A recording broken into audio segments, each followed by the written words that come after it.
Hello everyone and welcome into the WJHI studios here from Jeffersonville High School with another edition of School Talk, our socially distanced production here with GCC Schools. I am Clay Abels joining you in for today's program as on August 11th we welcome in our Superintendent of Greater Clark County Schools, Mr. Mark Laughner. How are we doing today, sir? Great. Excited to be here. Thank you for having me. Glad to have you in. We also have our special guest, Lily Fondrisi. She'll have our student-oriented question of the day, but we're going to start off with Mr. Laughner and talking about the COVID policy and mask information. I know lately a lot of changes here over the past week since we've talked to you. Today, August 11th, what's the latest? I know for in-school we've gone back to mask mandate. Are there any changes in terms of transportation with bus wearing masks, or I know we've seen athletics and practices, social distancing. What are the latest when it comes to COVID policy and masks?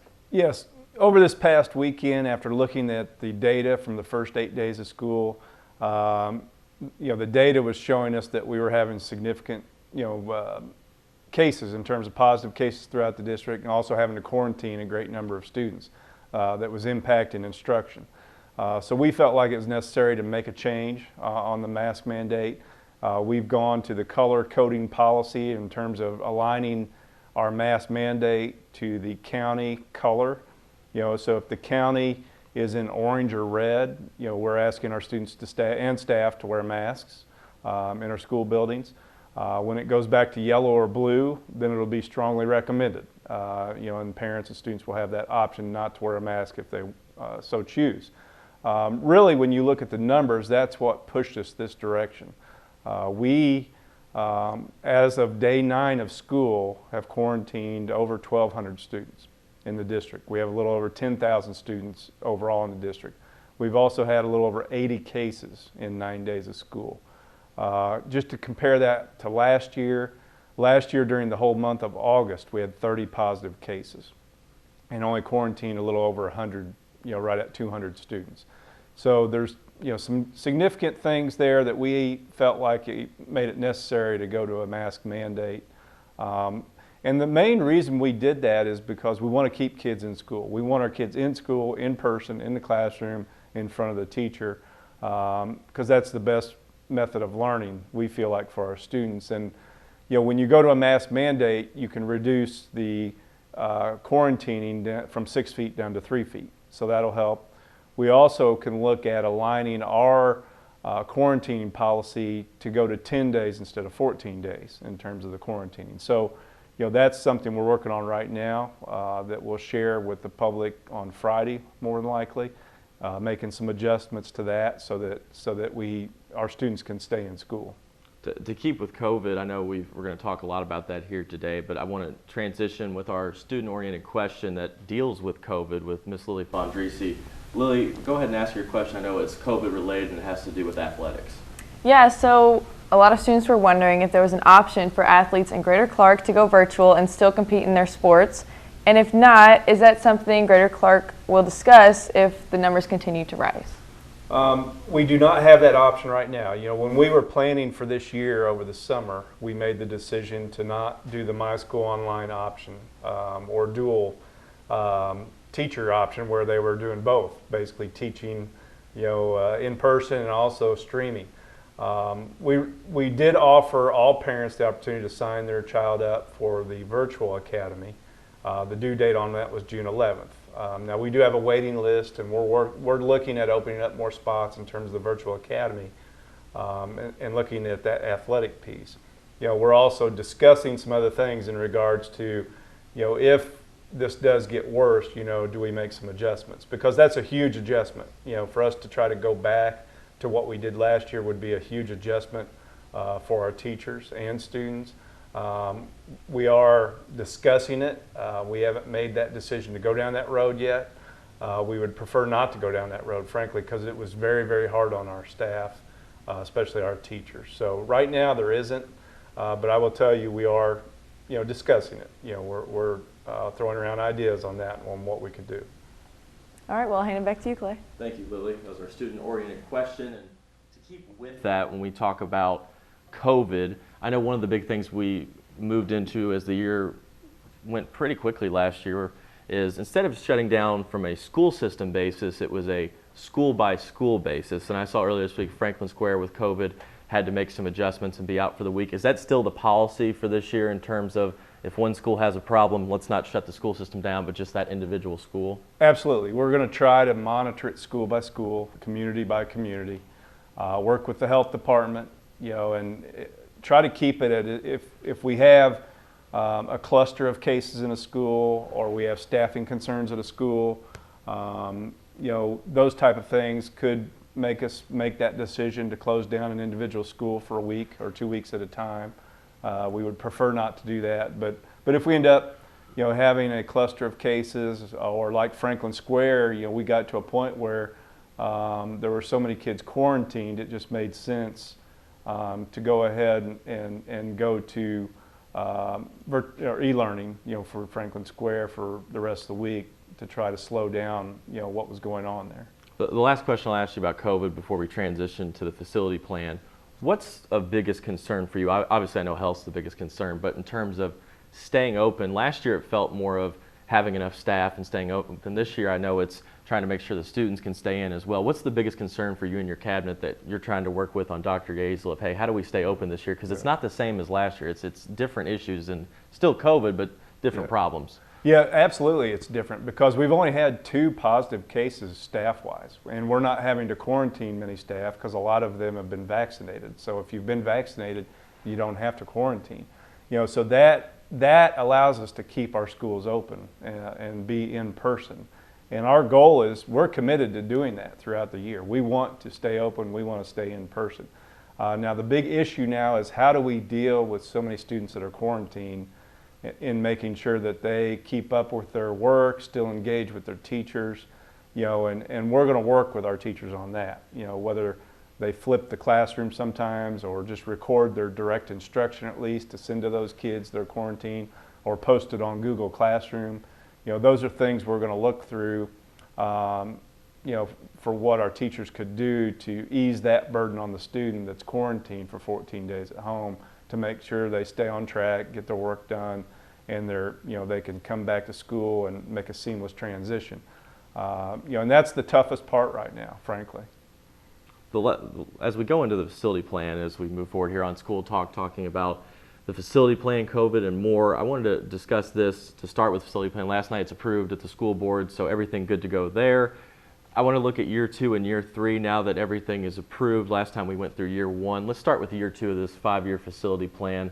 What is on the agenda? I know you've rolled out a few things over to the staff last couple of days of your plans, but let's start from where we left off last time with year 2.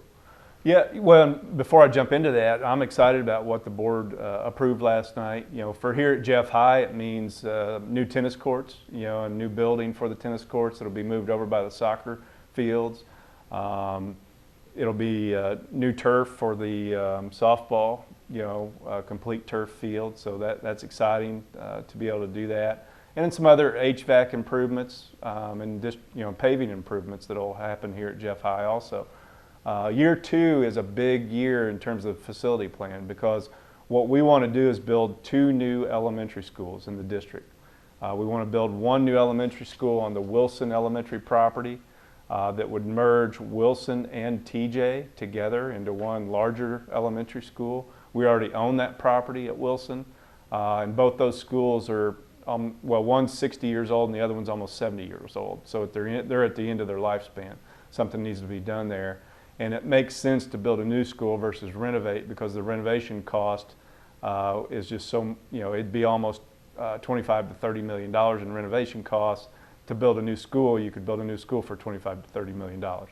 And also the same thing at Charlestown. We want to build a new school on the Jonathan Jennings property that would merge Pleasant Ridge and Jonathan Jennings into one school. And the cost would be about the same. I mean, to renovate 2 elementary schools, it's anywhere from $25 to $30 million. So it just makes sense in both places to build a new school. And it would not displace students. We'd be able to build those schools without having to close down any of those 4 elementaries. It would probably take about 2 years to do it, so it's not going to happen real quickly. It's not like we're going to be able to get this done for the start of next school year. It's a 2.5 year process to do something like that. So we're probably talking 3 years from now before those schools would open. The other thing in year 2 is We want to replace the lighting on the football field here at Jeffersonville High School with some retrofits, LED retrofits. The poles and electric are fine, but we just need to replace the lighting with LED so it's more efficient. And then we want to add lighting out at New Washington Middle High School for their baseball and softball field. So it's pretty ambitious year two. You know, you're talking about 2 new elementaries. That's about $60 million worth of spending. You know, like I said the last time we talked, the neat thing is we can do this work and not have to increase the tax rate. You know, the tax rate's $1.10. We can do this work and keep it at $1.10 and make these projects tax neutral because our assessed value is going up throughout the district. And also we have some debt that's being paid off here in the next 5 to 10 years. Laura Hubinger, our CFO, was in here last time, did a great job breaking down all the financials that go with Greater Clark County, including, as you mentioned, the 5-year plan. Before we talk a little bit about funding, year 3, I know obviously you just said year 2, big highlights, the elementary schools, the paving, football stadium lights. When we get into year 3, what will we see in start of construction? Yeah, well, the 2 big items, one is a renovation at Parkwood Elementary to expand their cafeteria and gym. They have a very, very small cafeteria, kitchen, and gym that needs to be addressed. So that's a big project. The other one is right here at Jeffersonville High School again. The swimming pool here at Jeffersonville High School is 50 years old. It's never been touched. You know, the pumps, the pool, the tile, paint, just the whole pool basically, like I said, it hasn't been touched in 50 years. And so we need to address that. You know, we want to make sure that we have something that's nice for our student athletes and also for the school in terms of our grad pathway programs that include that type of athletic, program. So, you know, that'll be that could be anywhere from a $10 to $15 million project to renovate the pool so that we have 8 lanes and a diving well, or build a new pool. You know, but we think it's something that we need to address. And look forward to addressing that, down the road. So as we go through year 2 and 3 of the plan, I know we'll go through year 4 and 5 next time, but I wanted to touch on funding. I know that's something Ms. Hubinger brought up a lot last week. We talked about in different ways people see money in an operations account or they see money in a donation account and they say, well, why can't that money be used for this or that goes to that direction? I know that's been a big part of your messaging when you're talking about the facility plan and the future plans at Greater Clark, that funding is a lot different than people break it down to. Laura went into it very in depth last week, but talk a little bit about how when you see funding, where it comes from and how it's actually allowed to be used by the state or federally. Yeah, and I'll try to keep it real simple. Basically, in the state of Indiana, there's 3 major funds. There's the debt service fund, which is driven by property taxes that we all pay if you own a home or own property. That fund can only pay for facility projects, capital projects. Then you have the education fund that's driven by your enrollment. That comes from the state. Like I said, that's driven by your enrollment, and it can be spent on education-related items like teacher salary, teacher pay,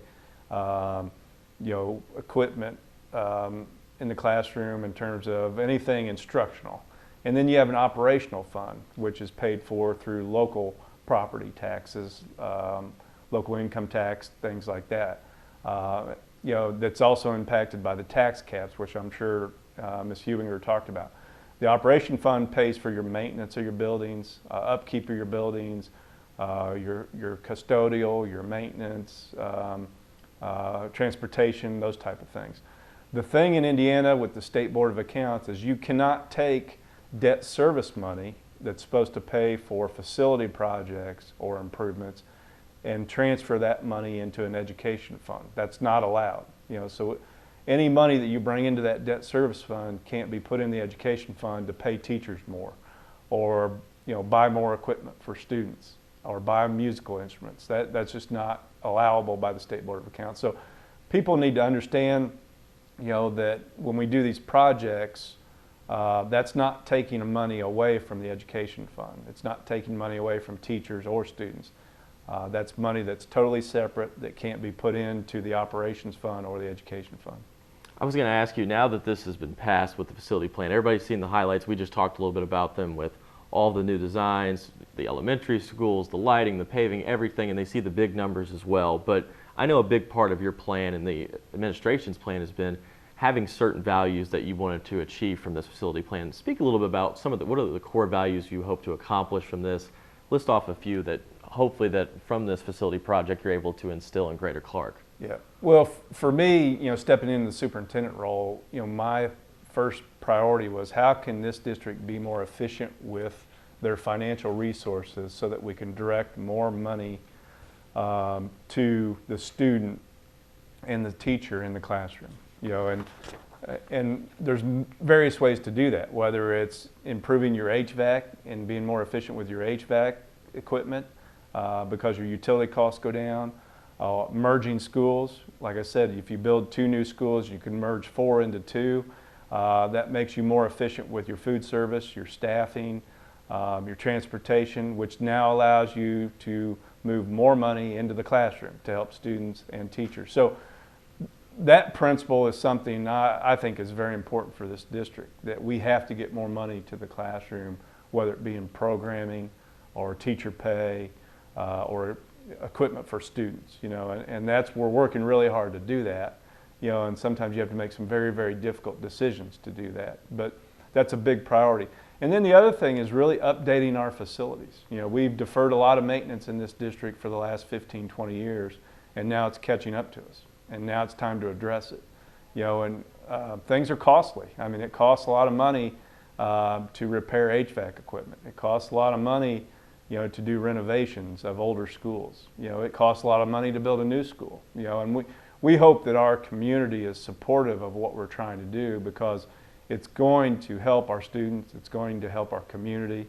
And frankly, I believe, it'll help the property owner in this district. I mean, you want good schools, you want nice schools, you want schools that look good because as an individual property owner, that will help the value of your home. That help you keep the value of your home, but also increase the value of your home. So to me, what we're trying to do with this 5-year facility plan is a win-win for everybody. It's a win for students, it's a win for staff, and it's a win for the community.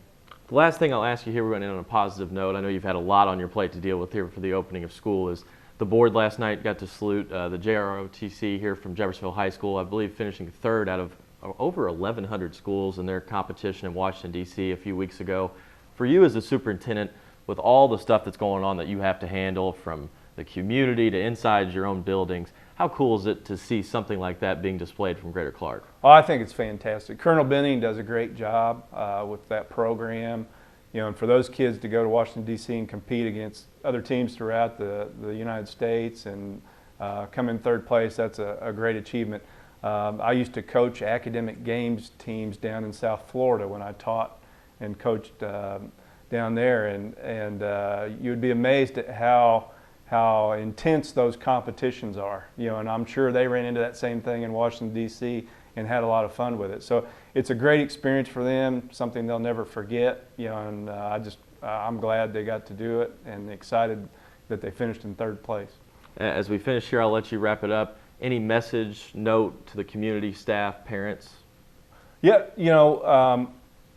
we're trying to do the right things for this community and this school system.